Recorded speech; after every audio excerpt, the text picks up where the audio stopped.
Alors, re-bienvenue. On est encore au cours 8, chapitre 5-6. On commence le chapitre 6, les estimations. Et donc, vous êtes à la page 4 dans vos notes de cours. Donc, estimation. Premier type d'estimation qu'on voit rapidement, c'est l'estimation ponctuelle. L'estimation ponctuelle, ça correspond tout simplement à prétendre que la valeur d'un paramètre de la population est égale à la valeur d'une statistique d'un échantillon. Donc, dans notre exemple, tout de suite en bas, ben, on dit que seulement 19 des 18-35 ans seraient indépendantistes contre 70 des fédéralistes. Donc, probablement qu'il y a un 11 d'indécis. Donc, on fait juste dire P, la proportion dans la population, est égale à la proportion P chapeau, qui est celle dans l'échantillon, qui est 19 Essentiellement, on fait juste dire la valeur que tu obtiens dans la population est égale à la valeur dans l'échantillon. Tout simplement. Défaut de ça, ben c'est rarement vrai. Right? En général, c'est comme essayer de lancer un dard dans le noir et arriver exactement sur le bullseye. Ben, ça arrive pratiquement jamais. Donc, ce qu'il va falloir faire, c'est qu'il va falloir dire, ben, ça c'est correct de dire ça, on l'entend des fois dans les médias, s'il y a une marge d'erreur, quelque chose que je m'apprête à définir, qui est très petite. Si on a très peu de marge d'erreur autour de cette valeur-là, on peut l'affirmer comme ça, puis dire, oui, c'est 19 Mais si la marge d'erreur est plus grande, il va falloir insister sur en quoi ça consiste cette marge d'erreur-là et comment on peut exprimer ça d'une façon plus systématique pour qu'on comprenne vraiment qu'est-ce qu'on est en train de faire. Mais ça, c'est ce qu'on appelle de l'estimation par intervalle de confiance d'une moyenne. Donc, trouver un intervalle de confiance pour englober mu. Vous pouvez écrire ça parce que vous ne l'avez pas dans vos notes de cours, cet intervalle-là. X bar, c'est la valeur qu'on obtient dans notre échantillon. Mu, c'est la valeur de notre moyenne dans la population. On veut créer un intervalle autour de X bar. Comment? En lui enlevant, en lui ajoutant ce qu'on appelle la marge d'erreur. Vous voyez ça des fois dans les sondages. 19 plus ou moins 3 Mais le plus ou moins 3 c'est la marge d'erreur.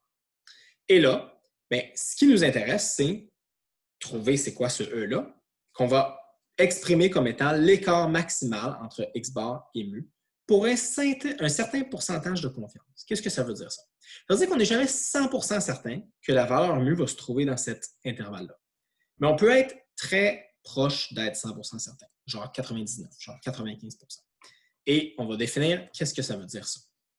Je reviens avec un exemple qui va nous permettre d'exprimer tous nos termes de façon un petit peu plus systématique. Donc, cet exemple-là, c'est le même que la mise en situation qu'on avait au début du cours, qui est le salaire horaire des élèves d'un cégep. Donc, on veut estimer le salaire horaire moyen pour l'ensemble des élèves d'un cégep. Et ce qu'on a accès, ce à quoi on a accès, c'est X bar, qui est une moyenne pour 100 élèves. On n'a pas testé les 1000 élèves, on a seulement 100 élèves. On a obtenu une moyenne de 20 et 60. Voici l'écart type dans l'échantillon. Voici la distribution d'échantillonnage X bar. Et ici, vous avez les informations sur la population. Évidemment, la moyenne, elle n'est pas connue. On veut l'estimer. L'écart type dans la population, il n'est pas connu. On n'a pas recensé toute la population, on a juste l'échantillon. Et grand N, par contre, on le sait, dans cet exemple-là, c'est 3000 élèves. Et X, évidemment, la variable qu'on étudie, c'est le salaire horaire des élèves. Donc là, je suis à la page 4 encore dans vos notes de cours. J'aimerais remplir la deuxième section qui est décrire la distribution de grand X bar et faire un dessin. Donc, ici, comme n est plus grand ou égal à 30 par le théorème central limite, on sait deux choses. On sait que, comme dans l'exemple qu'on avait fait dans le dernier vidéo, on sait que la distribution d'échantillonnage, elle est normale. Dès qu'on a n plus grand ou égal à 30, on sait que c'est une distribution normale. Donc, je vais le mettre en parenthèse pour pas qu'on mélange les symboles. Qu'est-ce qui veut dire le grand N? Distribution normale. On sait aussi que la moyenne de notre distribution d'échantillonnage, mu de grand X bar, est égale à mu, ou mu de X, comme d'habitude. Mais ça, c'est inconnu. Mu, là, il est inconnu. Et c'est impossible de savoir exactement où sur l'axe des grands X bar se situe petit X bar. On ne le sait pas, là. parce qu'on a la courbe, mais on n'a pas sa moyenne. Donc, le petit x bar, on ne sait pas où est-ce qu'il se trouve sur cette courbe-là. Donc, de quoi ça a l'air, ça? Ça a l'air de ce dessin-là. Ça, c'est grand x bar. Ça, c'est la courbe normale. Ça, c'est mu, qu'on ne connaît pas, mu de grand x bar. Puis là, on ne sait pas le petit x bar qu'on a pigé, il se trouve où? Est-ce qu'il se trouve là? Ou est-ce qu'il se trouve là? On ne sait pas où est-ce qu'il se trouve. All right. Troisième étape. À la troisième étape, on va calculer l'écart type de notre distribution. Il faut vérifier si on a besoin du facteur de correction. Ici, puisque grand N qui est égal à 3000, ça se trouve à être plus grand ou égal, ça se trouve à être plus grand que 20 fois petit n. Petit n, on l'a vu ici, c'est égal à 100 élèves. Et parce que ça, c'est égal à 2000, on n'a pas besoin du facteur de correction. À cause de ça, pas de facteur de correction. Donc, on peut tout simplement calculer ce qui est ici. Sigma de grand x bar, c'est égal à, normalement, sigma sur racine de n. Mais nous, on n'a pas sigma, parce que ce qu'on a dit, c'est qu'on avait seulement accès à l'échantillon. Donc, on va l'approximer par S sur racine de n. Et là, notre S, par rapport aux informations qu'on nous a données, il est ici. C'est 5 et 71. Donc, 5 et 71, tout ça divisé par racine de 100, parce que notre échantillon, c'est de 100. Et donc, ça nous donne, racine de 100, c'est 10, 5,71 divisé par 10. Les calculs sont faciles, on peut le faire dans notre tête. Ça donne ceci. Donc, ça, c'est notre écart type de notre distribution d'échantillonnage. Il est exactement 10 fois plus petit que l'écart type de l'échantillon. Donc, construction de l'intervalle de confiance. Qu'est-ce qu'on voit ensuite? Là, ce qu'on nous dit, c'est que la moyenne, ça ressemble au dessin que j'ai fait à l'autre page, la moyenne, ici au milieu, elle est inconnue. On ne la connaît pas. On ne sait pas où le x-bar qu'on a pigé se retrouve. On aimerait évaluer, c'est quoi la probabilité qu'il soit à une certaine distance de la vraie valeur de la moyenne. Cette distance-là, c'est la marge d'erreur, E. Donc, de part et d'autre de la moyenne, on crée un intervalle et on dit, c'est quoi la probabilité qu'on soit à une distance E de mu, la vraie valeur. Mais là, dans notre exemple, on aimerait qu'il y ait 95% de chances que la distance entre petit x bar et mu soit plus petite que E. C'est une phrase compliquée que je viens de dire. 95% de chances que la distance entre le x bar qu'on pige et mu, la vraie valeur de moyenne, soit plus petit que E. Et donc, sur notre dessin, on veut savoir, la probabilité, on veut qu'elle soit de 95% que notre x bar se retrouve dans cette section-là. Et donc, quel pourcentage de chances qu'il se retrouve plus loin? On peut faire le calcul, on est habitué. 1 moins 0,95, tout ça divisé par 2. Donc, je vais le faire juste ici. Ça ici, ça va être 1 moins 0,95 sur 2.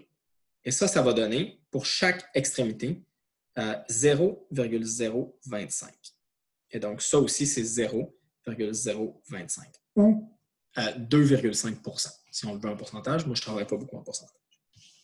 Donc, ici, là, je suis encore dans l'étape 3. Ce qu'on cherche à calculer, c'est,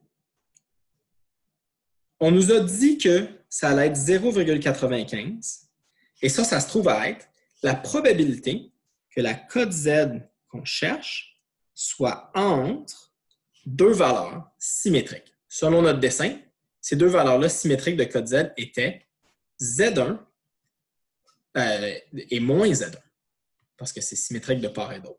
Donc ici, ça va être Z1, ici, ça va être moins Z1. Voilà. Mais ça, c'est 95%. Et là, ça, c'est un problème de loi normale qu'on a déjà résolu dans le passé, donc j'y vais vite. Mais ça, c'est la même chose que de dire que la probabilité que grand Z soit plus grande que Z1, bien, soit de 0,025. J'en ai fait le dessin au verso. Donc, la probabilité d'être ici, c'est 0,025. Et là, ça, ce n'est pas tout à fait ce qu'on a besoin pour aller lire dans notre table.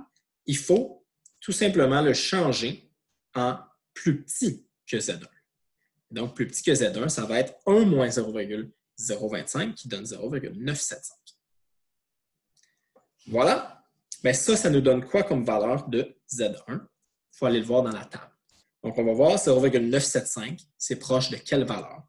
Bien, la cote Z la plus proche, c'est 1,96. Voilà. Donc, quatrième étape. Cela représente un écart E maximal entre X bar et mu, certain à 95 %. Certain à 95 %. Dans le fond, nous, on décide du niveau de confiance. On dit on va être certain à 95 % que l'intervalle qu'on va créer contient vraiment mu. Et bien, le E, la marge d'erreur, va sortir de nos calculs. Bien, E, en réalité, si vous le voyez, parce qu'une cote Z comme ceci, ça représente un nombre d'écart type, 1,96 écart type de la moyenne, bien, la valeur de E, c'est tout simplement le Z1 qu'on a trouvé fois cet écart type-là. Donc, 1,96 fois l'écart type. Donc, c'est 1,96 fois l'écart type qui est 0,571 $. Et donc, ça nous donne 1,12 $. Donc, ça, on peut exprimer le E, là, vous allez le voir des fois exprimé de cette façon-là. La différence en valeur absolue entre mu et grand X bar. Ça, c'est l'écart maximal entre mu et X bar. L'écart maximal, bien, pas absolu. L'écart maximal à 95 %. Parce qu'on n'est jamais certain absolument que l'intervalle qu'on va créer contient mu. Donc, voilà. Au niveau de confiance de 95 %, la moyenne X bar permet d'estimer mu à ben, ça près. OK? Ça, c'est notre marge d'erreur. Donc, on va dire à 1,12 $ près. D'où, ben, on va écrire ceci. Mu est dans cet intervalle-là. L'intervalle qui est X bar moins E, X bar plus E. Donc, on crée l'intervalle cette fois-ci autour de X bar. Et on dit, parce que l'écart entre mu et X bar est au maximum de 1,12 $, ben X bar moins 1,12 $ puis X bar plus 1,12 $, ça va nous donner un intervalle qui a 95 % de chance de contenir notre vraie valeur. Et donc, ici, mu va être dans l'intervalle de 20 et 60 moins 1,12 et 20 et 60 plus 1,12. Et là, lorsqu'on calcule, qu'est-ce que ça donne ça? Ça donne 19 et 48, point virgule, 21 et 72. Tout ça est en dollars, on peut le mettre à l'extérieur ici. Note, finalement, on n'a pas eu besoin de la vraie valeur de mu de grand X bar. On ne la connaît toujours pas, mais on a été capable de l'estimer. On a construit un intervalle qui nous permet de l'estimer. Il nous reste l'interprétation. Donc là, l'interprétation, malheureusement, vous n'avez pas beaucoup d'espace pour l'écrire, donc je vais l'écrire en haut ici. Okay? L'interprétation, c'est une phrase type, vous allez voir dans les modèles après. C'est la phrase suivante. Il y a 95 % de chances que le salaire horaire moyen, le salaire horaire moyen se situe entre les deux valeurs qu'on a obtenues. Entre 19 et 48 $ et 21 et 72. Et là, des fois, on va préciser il y a 95% de chances que le salaire horaire moyen pour tous les élèves ou pour tous les 3000 élèves se situe entre ces deux choses. OK. Donc, ce dessin-là que vous avez à la page 6 en haut, c'est le dessin général dont nous, on a fait un exemple particulier. 1 moins alpha, nous, c'était 0,95 et alpha sur 2, c'était les deux valeurs de 0,025 dans notre cas. Donc, ce dessin-là, c'est juste pour donner, dans le fond, les termes généraux. 1 moins alpha, on va appeler ça le niveau de confiance. Okay? C'est ça qu'on définit à la prochaine définition. Et donc, alpha sur 2 et Z alpha sur 2 sont essentiellement les valeurs dont on a besoin pour être capable de construire notre marge d'erreur et notre intervalle de confiance. Donc, niveau de confiance, ici, ça correspond à la probabilité que mu soit dans l'intervalle de confiance.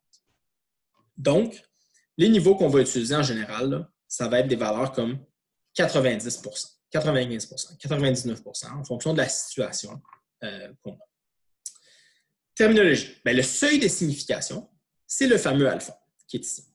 Donc, le seuil de signification, c'est la valeur qu'on obtient en faisant 1 moins le niveau de confiance, parce que le niveau de confiance, c'est 1 moins alpha. Donc là, c'est des termes statistiques. Et le seuil de signification, c'est ce qu'on appelle le risque d'erreur qu'on se permet de commettre. Donc, il y a comme 5 si tu es sûr à 95 mais tu n'es pas sûr à 5 tu as 5 de chance de te tromper, essentiellement. Donc là, les seuils communs, mais si c'était 90, 95, 99, mais c'est 10, 5 et 1 Et là, l'erreur alpha est répartie dans une estimation toujours la moitié à gauche, la moitié à droite. Okay? Parce que tu peux te tromper en sous-estimant ou en surestimant dans ton estimation. Donc, la terminologie, pour un seuil alpha fixé, on doit déterminer Z alpha sur 2, le point critique, ou la valeur critique de Z, tel que ceci. Donc là, c'est juste la même terminologie. C'est la terminologie générale de ce qu'on a fait en particulier dans notre exemple. Donc, la probabilité que Z soit plus grand que notre Z alpha sur 2, nous on l'avait appelé Z1, bien, c'est 0,025 dans notre exemple. Et là, donc, la probabilité d'être plus petit dans notre exemple, c'était 0,975. Voilà.